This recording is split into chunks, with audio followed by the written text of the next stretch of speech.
Hello students, good morning all of you. आज हम लोग यहाँ पर एक चैप्टर डिस्कस करने जा रहे हैं। एनसीईआरटी क्लास 5 का चैप्टर 5 हम लोग यहाँ पर डिस्कस करेंगे, जिसमें हमारे 5th चैप्टर का नाम है बीज बीज और बीज। यहाँ पर पूरे सेशन में ये जो पूरा 5th चैप्टर है, इसके बारे में यहाँ पर हम लोग बीजों के बारे में चर्चा करेंगे कि कौन सा बीज जो है कहाँ से आया, या फिर मिर्ची हो गई, आलू हो गया, ये सब किस देश से हमारे देश में आए हैं। तो ये सारी चर्चा, ये सारा जो डिस्कशन है वो अभी इस चैप्टर 5 में होने वाला है। सबसे पहले यहाँ पर बच्चों को क्या सिखाया जाता है? बच्चों को बीजों का अवलोकन करना सिखाया जाता है कि बीज कैसे आता है, बीज कैसे अंकुरित होता है। यहाँ पर पेडागोजी का एक सबसे बड़ा इशू आता है। यहाँ पर शिक्षक के लिए संकेत होता है प्रयोग करते समय कमरे में हवा का तापमान क्या है। जब बच्चा जो है प्रयोग करता है, एक पौधे को उगाता है, बीज को ज़मीन के अंदर डालता है, उस समय हवा का तापमान क्या है, उसमें नमी कितनी है और इसमें अंकुरण होने में कितना समय लगेगा। ये सारी चीज़ें टीचर को बच्चों के साथ डिस्कस करनी होगी। इसे अवलोकन मेथड बोला जाता है। यहाँ पर अवलोकन करना होगा। आगे बात कर लेते, अगले पॉइंट की बात करते हैं। यहाँ पर अगला एक और पॉइंट आता है पेडागोजी का। चर्चा के लिए दिए गए प्रश्नों के द्वारा बच्चों में ये समझ बनाई जा सकती है कि पौधों को बढ़ने के लिए हवा, पानी और मिट्टी की ज़रूरत होती है। बीज के अंदर क्या होता है, इन सारी चीज़ों के साथ डिस्कस करके हम लोग बच्चों को प्रोत्साहित कर सकते हैं। इन प्रश्नों से वैज्ञानिक जानकारी देने की अपेक्षा नहीं है कि वो वैज्ञानिक साइंटिफिक इन्फॉर्मेशन दे, एक बेसिक जानकारी भी यहाँ पर बच्चे दे सकते हैं। ठीक है, 2 पॉइंट क्लियर कर लिए हमने पेडागोजी के। अब यहाँ पर हम लोग जो है, ये आप डायग्राम देख पा रहे हो। ठीक है, ये किसका डायग्राम है? ये निपेंथिस का डायग्राम है। ये किसका डायग्राम है? ये घटपर्णी का डायग्राम है। क्या होता है घटपर्णी? कुछ पौधे ऐसे भी होते हैं जो चूहों, मेंढक, कीड़े मकोड़े और छोटे जीव का शिकार कर लेते हैं। इनमें निपेंथिस सबसे ज़्यादा मशहूर है। ठीक है, निपेंथिस का नाम सबसे ज़्यादा मशहूर है। कहाँ पर पाया जाता है? ऑस्ट्रेलिया, इंडोनेशिया और भारत में मेघालय राज्य में पाया जाता है। इसका आकार लंबे घड़े जैसा होता है, जिसके ऊपर पत्ती का एक ढक्कन होता है। ये इसी की पत्ती होती है और इसी का ढक्कन बन जाता है। कोई भी जीव जब इसके आसपास मंडराएगा, इसको देखकर, इसके शेप को देखकर इसके आसपास भी मंडराएगा, तो वो इसी के अंदर गिर जाएगा। क्योंकि यहाँ पर जो आप ये लेयर देख पा रहे हो, जो मैंने ग्रीन की है, ये बहुत ही ज़्यादा चिपचिपी होती है। तो कोई यहाँ पर बैठेगा भी सही तो वो उड़ भी नहीं पाएगा और उससे डायरेक्टली अंदर गिरना ही होगा। जब वो यहाँ तक पहुँच जाएगा तो उसके बाद बाहर निकलने का कोई चांस नहीं है और वो यहीं दम घुटकर मर जाता है, क्योंकि ये ढक्कन अब बंद हो जाएगा। ठीक है, तो ये इसे चतुराई वाला पेड़ बोल सकते हैं, शिकारी पौधा हम लोग इसको बोल सकते हैं। इसमें आपसे पूछा ये जाता है कि निपेंथिस कहाँ मिलता है, तो भारत में मेघालय में मिलेगा। ठीक है, और इंडोनेशिया में मिलता है, ऑस्ट्रेलिया में मिलता है। बाहर के लोग तो इसे अपने घर के बाहर लगाते हैं ताकि छोटे छोटे जो कीड़े होते हैं वो इसके अंदर गिरकर ही मर जाए, वो घर के अंदर प्रवेश ना करे। जैसे हम घर के बाहर तुलसी और ऐसे कुछ पौधे लगाते हैं, तो वैसे ही विदेशी लोग जो होते हैं वो अपने घर के बाहर निपेंथिस का पौधा लगाते हैं। अगले की बात करते हैं। जैसे कि बीजों के बहुत सारे शेप होते हैं, तो हम लोग बच्चों के साथ डिस्कस कर सकते हैं। उनको बोल सकते हैं कि अपने घर से जो भी तुम्हें बीज अवेलेबल होते हैं, सब बच्चे थोड़े थोड़े बीज लेकर आएंगे। फिर हम लोग बीज के शेप पर यहाँ पर बच्चों के साथ चर्चा कर सकते हैं। आगे हम लोग यहाँ पर पढ़ेंगे घुमक्कड़ बीजों के बारे में। घुमक्कड़ बीज क्या होते हैं? जो घूमते रहते हैं, जैसे हवा के माध्यम से, पानी के माध्यम से। ठीक है, उड़कर इस कैसे भी करके वो बीज एक स्थान से दूसरे स्थान पर पहुँच जाते हैं। ये आपने देखा होगा, इस प्रकार का पौधा होता है। हल्की सी भी हवा लगने पर, जैसे कि हल्की सी भी हवा लगी तो इसके बीज उड़कर ज़मीन पर गिर जाते हैं और ये पूरे ट्रैवल करते रहते हैं। ये पहला इमेज है इसका। ठीक है, जैसे कि यहाँ पर कीड़े को हल्की सी छींक भी आई और इस पौधे के, इस प्लांट के सारे ही बीज यहाँ से उड़कर दूसरे स्थान पर चले गए। अगले हम बात करते हैं वेलक्रो की। ठीक है, अब ये वेलक्रो क्या है और ये इस डॉग के ऊपर कैसे चिपक कर आए, इसकी पूरी कहानी को समझ लेते हैं, जो कि मैंने आपको कल टेस्ट में क्वेश्चन भी दिया था। देखो, यहाँ पर बात करते हैं हम लोग वेलक्रो की। ये घटना है स्विट्ज़रलैंड की। ठीक है, स्विट्ज़रलैंड को सबसे पहले वेलक्रो का आइडिया आया था। यह घटना 1948 की है। एक दिन क्या हुआ था, 1 मिनट, यह घटना 1948 की है। एक दिन जॉर्ज मैस्ट्रल जो है अपने डॉग के साथ सैर पर लौट रहे थे, सैर से अपने घर आ रहे थे वॉक करके। उन्होंने पाया कि उनके डॉग के ऊपर बहुत सारे बीज चिपक गए। ये आप इमेज में देख सकते हैं, ये बीज टाइप कुछ है, ये इसके डॉग पर चिपक गए थे। जॉर्ज के डॉग पर ये सारे बीज चिपक गए थे। इन बीजों को अपने कपड़ों पर चिपका देखकर वे हैरान रह गए कि ऐसा कैसे हो सकता है कि कोई बीज हमारे कपड़ों पर चिपक जाए। जब उन्होंने माइक्रोस्कोप से देखा, बीजों को बहुत बारीकी से देखा, तो बीजों के अंदर छोटे छोटे से हुक थे। इसकी मदद से कपड़े के रेशों पर ये अटक गए थे। तो यहीं से इनको वेलक्रो बनाने का आइडिया आया था। अब आपने वेलक्रो को कहाँ पर देखा है, तो वेलक्रो में चिपकने वाली चीज़ें होती है, आपने देख सकते हो सैंडल पे जो लगे हुए रहते हैं, जो हम सैंडल वगैरह वियर करते हैं, या फिर लेडीज़ जो होती है वो सर में साड़ी को टिकाने के लिए जो है इसी तरीके के वेलक्रो का प्रयोग करती है। ठीक है। तो ये सारे वेलक्रो का आइडिया कहाँ से आया था? स्विट्ज़रलैंड से आया था। किसको आया था? जॉर्ज मैस्ट्रल को आया था। क्यों आया था? क्योंकि उनके डॉग के ऊपर और उनके कपड़ों पर ये सारे जो बीज हैं उसके चिपक गए थे। इस बीज के अंदर क्या होता है, छोटे छोटे से हुक होते हैं जिसकी मदद से ये कपड़े के रेशों को पकड़ लेते हैं। ठीक है। और जब आप इनको खींचते हो तो कुछ चर चर करके आवाज़ आती है। बहुत सारी जगह हमने देखा है, जूते, कपड़े, पट्टे आदि में इसका इस्तेमाल किया जाता है। तो ये प्रकृति से प्रेरणा लेने की चीज़ है, ये बच्चों को हम लोग बता सकते हैं। और इसका क्वेश्चन आपके पूछा भी जाता है एग्ज़ाम में। आगे बढ़ते हैं। अब यहाँ पर हमें पता चलेगा कि कौन सा बीज या कौन सा फल, कौन सी सब्जी कहाँ से आई है, मिर्ची कहाँ से आई है, आलू कहाँ से आई है। इसके बारे में हम लोग आज के सेशन में इस पोयम के माध्यम से डिस्कस करेंगे। देखो पूरी पोयम बताई हुई है, आप चाहें तो इसे अपने राइम फॉर्म में पढ़ सकते हैं, लाइक आलू मिर्ची चाय जी, कौन कहाँ से आए जी, ऐसे करके आप इसको पूरा पढ़ सकते हो। ठीक है। तो सबसे पहले हम लोग यहाँ पर देख लेते हैं, आलू मिर्ची चाय जी, कौन कहाँ से आए जी, ये हमको पता चलेगा। कोई 7 समंदर पार से आए, किसी ने हमें उपहार में दिया है, कोई जंग लड़ाई में मारकर हमने एक्सेप्ट किया है, उनको लिया है। ठीक है। तो ये कहाँ से आए पता चलेगा। दक्षिण अमेरिका से आई है मिर्ची। सबसे पहला क्वेश्चन जो आपसे टेस्ट में पूछा गया था कि मिर्ची कहाँ से आई है। जो स्टूडेंट इस वीडियो को बाद में देख रहे हैं या उनको टेस्ट नहीं मिल रहा है, आप हमें डिस्क्रिप्शन में दिए नंबर पर जाकर मैसेज कर सकते हैं कि हमें टेस्ट रिसीव करना है, या फिर डिस्क्रिप्शन में टेस्ट भी दिया हुआ रहता है, आप जाकर हर एक वीडियो के नीचे टेस्ट देख सकते हैं कि क्या क्वेश्चन वहाँ पर पूछे गए थे। ठीक है। दक्षिण अमेरिका से आई है मिर्ची, मसालों की ये पटरानी है, इसके बिना मसाले अधूरे हैं। मूंगफली, आलू और अमरूद धूम मचाते उछल कूद करते हुए, साथ टमाटर भी आए, आलू मिर्ची चाय जी। ये तो इसकी लाइन है, हर एक पॉइंट के बीच में हमें ये वाली लाइन मिलेगी, आलू मिर्ची चाय जी। भिंडी कहाँ की है? भिंडी अफ्रीका की है। ठीक है। दक्षिण अमेरिका से क्या क्या आए हैं, तो ये यहाँ पर आप एक देख लो। दक्षिण अमेरिका से मिर्ची, मूंगफली, आलू और अमरूद, ये पूरी दक्षिण अमेरिका की कहानी होगी। थोड़ा सा आगे बढ़ते हैं। भिंडी कहाँ से आई है? भिंडी अफ्रीका से आई है। भूरी भूरी कॉफ़ी भी अफ्रीका से आई है। अगर हम लोग नक्शे में यूरोप की बात करें तो यूरोप से आए हैं गोभी, टमाटर। ये पूरा पोयम के फॉर्म में लिखा हुआ है, इसलिए इन्होंने थोड़ा ऐसे लिखा हुआ है। नक्शे में यूरोप कहाँ है, वहाँ से तो गोभी टमाटर आए हैं। ठीक है। चाय कहाँ से? चाय असम के बागानों से आती है, असम की बाई है चाय, आलू मिर्ची चाय जी, ये इसकी लाइन है। ठीक है। तो क्या क्या अपन ने सीख लिया। यूरोप से आए हैं हमारे गोभी टमाटर। दक्षिण अमेरिका जो है यहाँ से आए हैं मसालों की पटरानी मिर्ची, मूंगफली, आलू और अमरूद। भिंडी कहाँ से आई है? भिंडी और कॉफ़ी हमारी अफ्रीका से आई है, ये हम यहाँ पर ध्यान रखेंगे। आगे बढ़ते हैं। चाय कहाँ से आई है? चाय असम से आई है। और चीन से क्या आया है? चीन से हमें सोयाबीन मिली है, मध्य प्रदेश सोया स्टेट। ठीक है। पहुंची अमेरिका बजाती बीन, चीन से अमेरिका, घूम घाम कर वापस अपने देश को लौटी, और इसके कई गुण विशेष हैं। ठीक है। चली चीन से सोयाबीन, अमेरिका बीन बजाते हुए अपने देश को लौटी है, भारत आ गई है। रोब जमा कर आई जी, आलू मिर्ची चाय जी। ठीक है। वो पोयम वाली लाइन हो गई। बैंगन, मूली, सेम, करेला, आम, संतरा, बेर और केला, पालक, परवल, टिंडा, मेथी, ये सब अपने देश के हैं। ये यहाँ पर बताया हुआ है, अपने देश में खाए जाते हैं, अपने देश की ही उपज है। कौन कौन? बैंगन, मूली, सेम, करेला, आम, संतरा, बेर और केला, पालक, परवल, टिंडा और मेथी, जो सब्जियां और जो फल हैं ये सारे ही अपने देश के, ये सब भारत की पैदाइश है। और कौन कहाँ से आए जी। ठीक है। अब क्या क्या पॉइंट इसके अंदर हमको ध्यान रखने, एक बार और पढ़ेंगे इसको। चलो स्टार्ट करते, काम करते, बिना देखे करने का ट्राई करते हैं। ठीक है। जो आपको टेस्ट में दिया गया था वही डिस्कस करेंगे। सबसे पहले आपसे पूछा गया था कि दक्षिण अमेरिका से कौन आए, तो हमने देखा था मसालों की पटरानी जो है मिर्ची, मूंगफली, आलू, टमाटर और अमरूद, ये सारे हमारे दक्षिण अमेरिका से आए थे।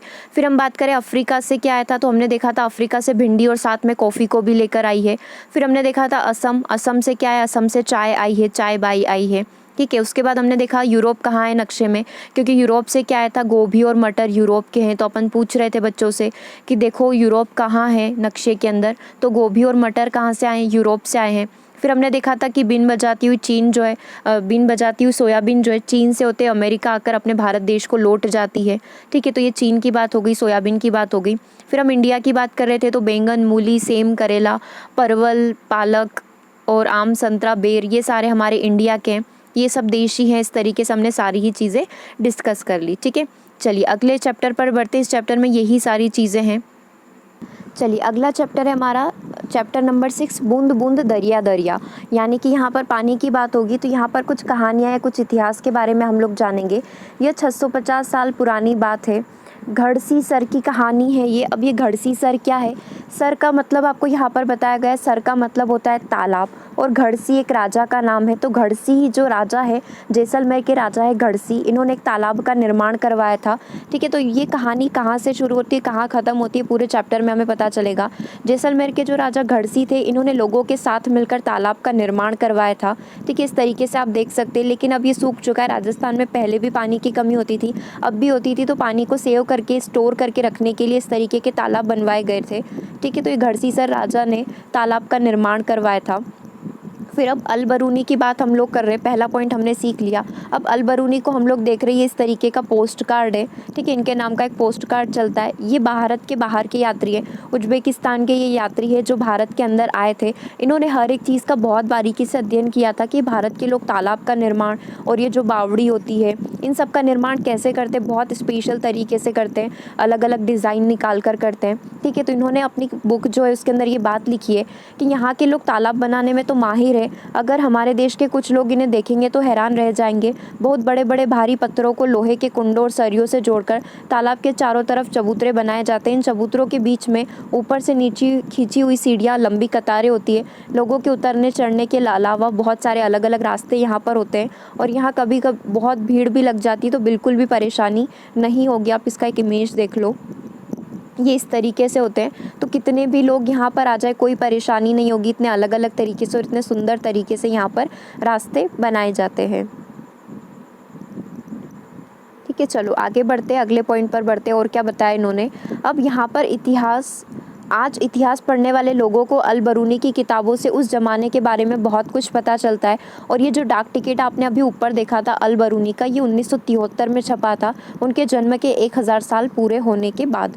तो क्या क्या चीज़ें पता चली। अलबरूनी जो है उज्बेकिस्तान के हैं, वो भारत आए थे। फिर उन्होंने भारत में सारी जगहों को देखा और यहाँ के लोगों की खासियत उन्होंने बताई कि यहाँ के लोग जो है बहुत अच्छे तरीके से तालाब बनाते हैं, बहुत अलग तरीके से बनाते हैं। ये सारी चीज़ें उन्होंने अपनी बुक में बताई हुई है। और ये जो पोस्ट कार्ड है आप स्क्रीन पर देख पा रहे हैं, ये 1973 में बना था, क्योंकि इनके जन्म के 1000 साल पूरे हो चुके थे।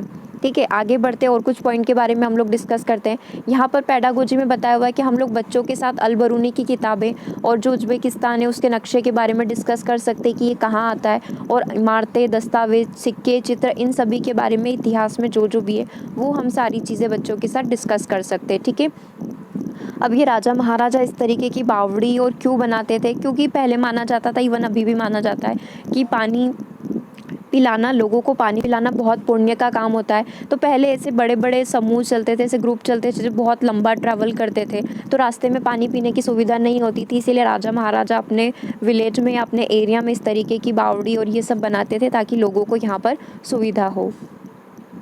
चलिए अगले पॉइंट की बात करते हैं। आपसे क्वेश्चन यूँ पूछा जाएगा, ऐसा कौन सा राज्य है जहाँ पर नई बहू घर में प्रवेश करते समय पानी की पूजा करती है, अपने घर में जो नल होता है उसकी पूजा करती है। तो ये उत्तराखंड की कहानी है। उत्तराखंड में जो भी दुल्हन शादी करके आती है वो अपने नल की पूजा करती है, पानी की पूजा करती है। ठीक है, तो ये रिवाज जो है उत्तराखंड में चलता है। और ये फोटो जो आप देख पा रहे हैं ये उत्तराखंड का ही है। चलिए अगला पॉइंट देखते हैं। जरा सोचो 1986 की यहाँ पर बात हो रही है। 1986 में जोधपुर और आसपास के इलाकों में जब सूखा पड़ा था, तब भूली बिसरी बावड़ियों को एक बार फिर से याद किया गया। 1986 में राजस्थान के जोधपुर में सूखा पड़ चुका था, पानी बिल्कुल भी नहीं था। तो पुरानी बावड़ियाँ जो जम चुकी थी या फिर जिनके ऊपर कूड़ा करकट डालकर उनको बंद कर दिया गया था, उनको वापस से ढूंढा गया और उसमें पानी, जितना भी कूड़ा करकट था, लगभग 200 ट्रक भरकर वहाँ से कूड़ा निकाला गया। बावड़ी ने क्या किया, फिर से पूरा जो शहर है उसको पानी पिलाया। और चंदा भी गांव के लोगों, जो मोहल्ले के लोग थे, उन्होंने इकट्ठा किया। और जब से बारिश हुई और पानी की परेशानी अब वहाँ पर कम हो चुकी है, क्योंकि वो पानी को क्या करते हैं, स्टोर करके रखते हैं। तो ये 1986 के जोधपुर की घटना के नाम से क्वेश्चन पूछा जा सकता है। जैसे कि एक चैप्टर जो था इससे पहले भी हम लोग डिस्कस किए थे, क्लास 4th का वो चैप्टर था, उसमें कर्नाटक की बात करी थी कि कर्नाटक में एक ऊंची पहाड़ी पर जो था एक बड़ा सा टंकी टाइप था। उसमें क्या होता है कि बहुत कचरा जम जाता है, उसकी दीवारें जो दरारें पड़ जाती है, तो उसमें कभी भी पानी जमा नहीं होता है। तो कर्नाटक के बच्चे जो थे, उनका एक संघ था भीमा संघ करके, उनने उसकी पूरी सफाई करवाई थी गाँव वालों की मदद से, और फिर वहाँ पर पानी की कभी कोई कमी नहीं हुई थी। तो ऐसा ही केस एक कर्नाटक का आता है और ऐसा ही एक केस हमारे जोधपुर का आता है। ठीक है, यहाँ पर तो बावड़ी बनाई थी, लेकिन वहाँ पर पहाड़ी इलाकों पर उन्होंने टंकी बनाई थी। तो वहाँ क्या होता था, पहाड़ी इलाकों पर पानी एकत्र हो जाता था, फिर हमें जब आवश्यकता पड़ती थी उसका हम लोग प्रयोग कर लेते थे। चलो एक और पॉइंट यहाँ पर पढ़ेंगे। एक महिला की यहाँ पर बात हो रही है। जो आप स्क्रीन पर देख पा रहे हो ये दड़की बाई है, ठीक है। ये राजस्थान के अलवर ज़िले के एक छोटे से गांव में रहती है। तो देखो यहाँ पर गांव में महिलाओं का सारा काम या तो घर के काम करने में या फिर जानवरों को पानी पिलाने में निकल जाता है। और आपको पता है कि राजस्थान में पानी की कमी है, तो ये रात रात भर कुएँ से पानी निकालती है, उनको पानी देती है। तो इनको इस समस्या में बहुत समस्या लग रही थी कि कैसे किया जाए सारा काम। तो इन्होंने गाँव के लोगों के साथ मिलकर तालाब का निर्माण करवाया, ठीक है। कुएँ भी सूख जाते तो उन्होंने तालाब का निर्माण करवाया। और बहुत सारी बार तो ऐसी नौबत आ जाती थी कि पानी की कमी होती थी, तो इन लोगों को गाँव छोड़कर जाना पड़ता था गर्मी के समय में। तो यहाँ पर इन्होंने एक सॉल्यूशन निकाला, क्यों ना हम पानी को स्टोर करके रखें। तो इन्होंने तालाब बनवाए, ठीक है, जिससे क्या हुआ, पानी की कमी भी बढ़ गई। और गाय जो एनिमल्स होते हैं, जानवर जो होते हैं, उनको भी पानी पिलाने के लिए इन्होंने सारी व्यवस्था करी। अब ये लोग क्या कर रहे हैं, गाँव जो है इनको छोड़ने की आवश्यकता नहीं पड़ी। चारे पानी की परेशानी भी अब इनकी बहुत कम हो गई थी, ठीक है। और इनको दूध भी बहुत ज़्यादा मिलने लगा था एनिमल से, जानवरों से, गाय भैंसों से, जिससे इनकी कमाई भी बढ़ रही है। और अब ये मावा बेचकर अपना जीवन यापन करते हैं, या फिर इससे बहुत ही ज़्यादा इनके कमाई के संसाधन यहाँ पर बढ़ चुके हैं, ठीक है। तो ये हमारा चैप्टर था जिसमें हम लोगों ने सारी पानी की बातें करी कि किस तरीके से पानी को सेव किया जाता है इसमें। और बच्चों से पूछा जाता है कि आपके घर में पानी कहाँ से आता है। कोई बोलता है टैंकर से आता है, कोई बोलता है हम कुएँ से भर कर लाते हैं, हैंडपम्प से। इस तरीके से ये सारी चीज़ें यहाँ पर बताई गई है बच्चों को। फिर बच्चों को एक चीज़ बताई गई थी कि पानी का बिल कैसे आता है, क्या क्या डिटेल रहती है उसके अंदर। ये सारी चीज़ें हमें बच्चों के साथ एनसीईआरटी की बुक के अंदर डिस्कस करनी होती है। चलिए अगला चैप्टर है हमारा पानी के प्रयोग। ये आपका चैप्टर 7 है। इसमें भी आपको बहुत सारी इंपॉर्टेंट चीज़ें देखने को मिलेगी, लाइक पानी से रिलेटेड सारी चीज़ें, मृत सागर वगैरह के बारे में। तो चलिए स्टार्ट करते हैं। इसमें बेसिक बच्चों से पूछा जाता है कि आप अपने घर में पानी का प्रयोग कहाँ कहाँ पर करते हो। हम लोग यहाँ पर देखेंगे मृत सागर की बात की हुई है। आप इमेज देखकर समझ सकते हैं कि हम लोग क्या पढ़ने वाले हैं। देखो मृत सागर के बारे में यहाँ पर क्या बोला गया है कि मृत सागर जो है दुनिया का सबसे नमकीन सागर यहाँ पर है। नॉर्मली यदि हम लोग देखें तो सारे सागर, जितने भी सागर होते हैं, उन सबका पानी यहाँ पर नमकीन होता है, लेकिन मृत सागर का बहुत ही ज़्यादा नमकीन होता है। यदि किसी की डेड बॉडी भी यहाँ पर डालोगे या कोई भी चीज़ यहाँ पर इस पानी के अंदर डाली जाएगी, मृत सागर के अंदर डाली जाएगी, तो वो उसके ऊपर तैरने लग जाएगी, ठीक है। तो यहाँ पर बच्चों को एक मज़े की बात पता चलती है कि इसके अंदर डूबता नहीं है इंसान। और कितना नमक होता है, लगभग 1 लीटर में 300 ग्राम नमक की मात्रा मृत सागर के अंदर पाई जाती है, ठीक है। और इसको चखने की बात की गई तो बहुत ही कड़वा यहाँ पर लगेगा। तो ये सारी बातें हो गई हमारी मृत सागर की। क्या क्या ध्यान रखना है, मृत सागर का पानी जो होता है बहुत ही ज़्यादा नमक उसके अंदर होता है। 1 लीटर में लगभग 300 ग्राम के लगभग नमक यहाँ पर पाया जाता है, ठीक है। इसमें कोई भी बॉडी जो है वो डूबती नहीं है, तैरती रहती है, जैसे कि आप इमेज में देख पा रहे हो। अगले पॉइंट पर बढ़ते हैं। चलो अगला पॉइंट क्या है, अगला पॉइंट है हमारा दांडी यात्रा का। दांडी यात्रा हमारी 1930 की घटना है, याद आ रहा होगा आपको कुछ गांधी जी से रिलेटेड, ठीक है। दांडी यात्रा 1930 की घटना है, आज़ादी के पहले, जब यहाँ पर नमक बनाने पर रोक लगाई गई थी, ठीक है। और नमक पर बहुत ही ज़्यादा टैक्स लगा दिया गया था, तब की ये घटना बात हो रही है। पढ़ लेते हैं पूरी घटना को। 1930 की घटना है, आज़ादी के पहले अंग्रेजों ने क्या किया था यहाँ पर।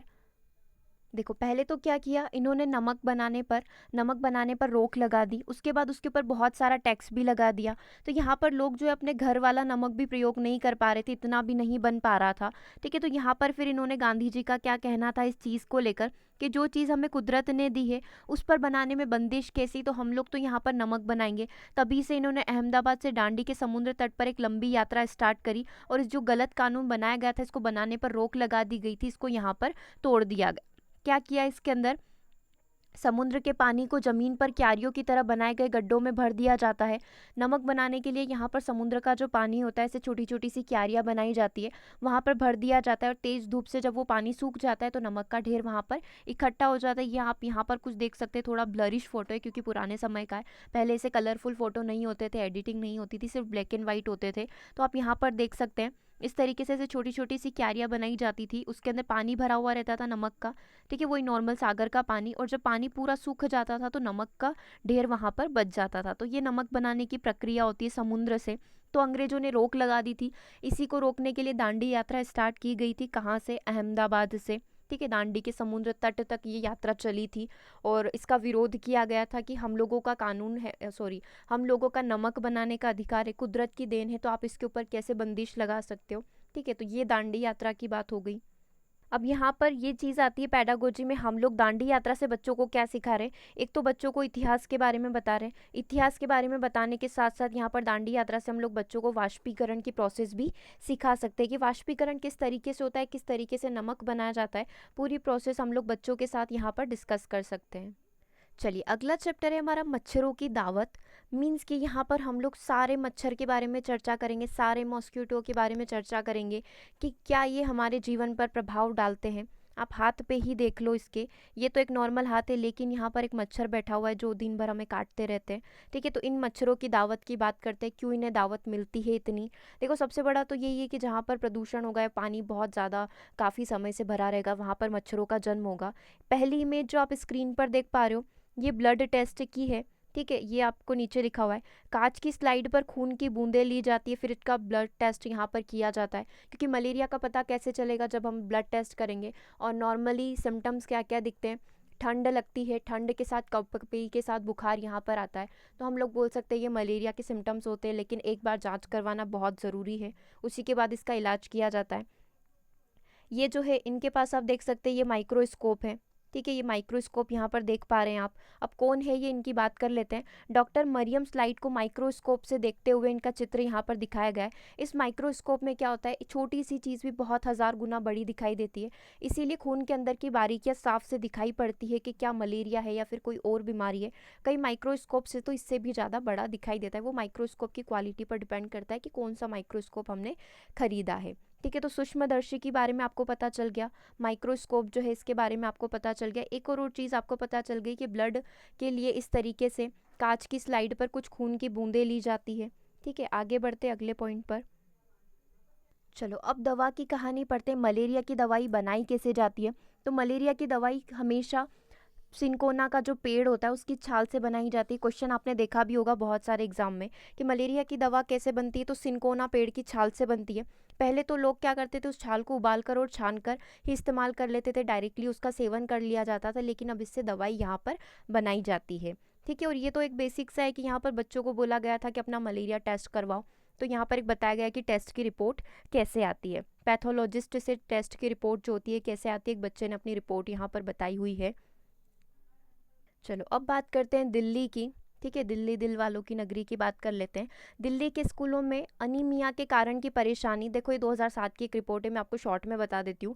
दिल्ली के लोग में, दिल्ली का जो स्कूल्स है वहाँ पर बहुत सारे बच्चे बीमार पड़ रहे थे। तो एक जांच की गई कि आखिर हो क्या रहा है, ये सारे बच्चे बीमार क्यों पड़ रहे हैं। तो पता चला, जब उनका टेस्ट लिया गया तो रिपोर्ट में पता चला कि इनके सभी के खून में हीमोग्लोबिन की कमी आ गई, या फिर बोलो कि आयरन की कमी आ गई है। ठीक है, इसकी वजह से क्या हो रहा है, सारे ही बच्चे यहाँ पर बीमार पड़ रहे हैं। सभी की रिपोर्ट यहाँ पर दिखाई गई, किस तरीके से सभी के खून में एनीमिया पाया गया। ठीक है, और फिर क्यों, इसके इलाज के लिए हम लोग क्या कर सकते हैं। तो यहाँ पर गुड़, आंवला, हरी सब्जियाँ, पालक वगैरह बोला जाता है कि अगर इन सब का सेवन करोगे तो आपके खून में एनीमिया की कमी यहाँ पर नहीं होगी। चलो अगली कहानी बहुत इंटरेस्टिंग है। रोनाल्ड रॉस की कहानी पढ़ रहे हैं क्योंकि हम लोग मच्छरों की बात कर रहे हैं, मच्छरों की दावत की बात कर रहे हैं। तो ये जो मलेरिया है इसकी खोज किसने करी है, कि मलेरिया मच्छरों की वजह से फैलता है, इन्होंने खोज करी है, जो आप स्क्रीन पर देख पा रहे हैं। रोनाल्ड रॉस इनका नाम है। तो इनकी कहानी हम लोग सुनते हैं। ये सिकंदराबाद के हैं। ठीक है, ये डॉक्टर, इन्होंने डॉक्टरों की पढ़ाई करी थी, बट डॉक्टरेट की पढ़ाई करी थी, बट इनका मन नहीं लगता था। बस ये कविता, कहानियाँ पढ़ना और ये सारी चीज़ें ये करा करते थे। इनका इंटरेस्ट ये बता रहे हैं। ठीक है, एक दिन क्या हुआ, उस समय की बात है जब बहुत सारे लोग मलेरिया से मर रहे थे। उस समय ये नहीं पता था कि मलेरिया जो है मच्छरों के काटने से होता है। ठीक है, तो इन्होंने सभी के ब्लड की जांच करी, सभी लोगों के ब्लड की जांच करी। माइक्रोस्कोप में कुछ बारीक बारीक से जीवाणु दिखे, लेकिन सब लोग यही समझ रहे थे कि कोई और बीमारी हो सकती है, किसी और की वजह से हो सकती है। लेकिन इन्होंने अंदाज़ा लगाया कि हो सकता है ये मच्छर की वजह से हो। ठीक है, तो इन्होंने फिर किस तरीके से रिसर्च करी वो हमें यहाँ पर देखना है। देखो, ये पूरे दिन रात मच्छरों के पीछे पड़े हुए रहते थे। पूरे जो भी लोग होते थे, जो भी मलेरिया के शिकार होते थे, उनका ब्लड टेस्ट लेते थे। उसमें देखते थे कि सेम जीवाणु सभी के अंदर आ रहा है, मतलब सभी में सेम सेम जो है सिम्टम्स है, सभी में सेम लक्षण दिखाई दे रहे हैं। मतलब हो सकता है ये सारे जो बीमार पड़े हुए लोग हैं या फिर जो भी मर रहे हैं, ये सब मलेरिया की वजह से, मच्छर की वजह से मर रहे हैं। उस टाइम तो मलेरिया नाम भी नहीं था। तो इन्होंने बहुत सारे लोगों से पैसे दे देकर उनको मच्छरों से कटवाया। मच्छरों ने उनको काटा, उनको अंदर रखते थे वो बिना पंखे में, और हर एक व्यक्ति को को यहाँ पर उस समय में एक आना मिलता था कि यदि आपको मच्छरों ने काटा तो हम आपको एक आना देंगे, हम लोग आपके खून की यहाँ पर जांच करेंगे। तो बहुत रिसर्च करने के बाद, दिन दिन रात रात भर माइक्रोस्कोप पर बैठने के बाद, माइक्रोस्कोप से चेक करने के बाद इनको फाइनली एक मादा मच्छर मिली। ठीक है, एक मादा मच्छर के शरीर में, क्योंकि ये मच्छरों के ऊपर भी रिसर्च कर रहे थे, इंसानों का खून चेक करके साथ में मच्छरों के ऊपर भी इन्होंने रिसर्च करी। बहुत सारे नर मच्छर को चेक करने के बाद फाइनली इनको एक मादा मच्छर मिली जिसके अंदर सेम जीवाणु पाए गए, जिसके अंदर सेम चीज़ें पाई गई जो कि एक मनुष्य के खून के अंदर पाई जाती थी। तो फिर इन्हें समझ आया कि ये मादा मच्छर के काटने से मलेरिया यहाँ पर होता है। ठीक है, तो ये इनकी पूरी कहानी है कि सिकंदराबाद के एक छोटे से अस्पताल में होते हुए भी इन्होंने इतनी बड़ी रिसर्च कर ली। फिर हमारे काम की बात ये आती है, रोनाल्ड रोस को दिसंबर 1902 में चिकित्सा के क्षेत्र में सबसे बड़ा पुरस्कार दिया गया। ठीक है, और 1905 में मरते हुए भी वो कह गए थे, कुछ ढूंढ लूँगा, नया ढूंढ लूँगा। ये इनका एक आप टैगलाइन बोल सकते हो, कुछ ढूंढ लूँगा, कुछ नया यहाँ पर ढूंढ लूँगा। और 1902 में इनको क्या मिला था? 1902 में इसी मलेरिया की खोज करने के लिए इनको नोबेल प्राइज़ यहाँ पर मिला था।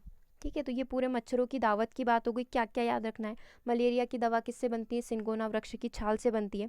एनीमिया क्या होता है? खून में हीमोग्लोबिन या आयरन की कमी आ जाती है, क्या करना चाहिए? गुड़, आंवला, हरी सब्जियां, पालक वगैरह खानी चाहिए ताकि ये कमी ना हो। क्या होता है एनीमिया हो जाने से? स्फूर्ति, शरीर की जो स्फूर्ति होती है वो काफ़ी कम हो जाती है, शरीर काफ़ी कमज़ोर यहाँ पर हो जाता है। फिर मच्छरों के पेट की कहानी हमने देखी 1902 में, रोनाल्ड रोस को मच्छरों की जो है मलेरिया के बारे में खोज करने के लिए नोबेल प्राइज़ यहाँ पर मिला था। ठीक है, ये तो इनकी पूरी कहानी है कि इन्होंने कैसे पूरा रिसर्च किया। बाकी हमारे काम की चीज़ ये है, रोनाल्ड रोस को 1902 में मलेरिया की खोज करने के लिए नोबेल प्राइज़ यहाँ पर दिया गया था। कहाँ के थे? सिकंदराबाद के थे। चलिए, अगला चैप्टर हमें दिख रहा है डायरी, कमर सीधी ऊपर चढ़ो। देखो ये बड़ा चैप्टर है और उसमें भी बहुत सारी चीज़ें हमें समझनी है, तो इसको हम लोग अपकमिंग सेशन जो आएगा दिन में 2 बजे उसके अंदर कंप्लीट करेंगे, क्योंकि आज और कल 2 सेशन हो रहे, 2 दिन हो रहे, इसमें हमें क्लास 5th की सारी चीज़ों को कंप्लीट करना है।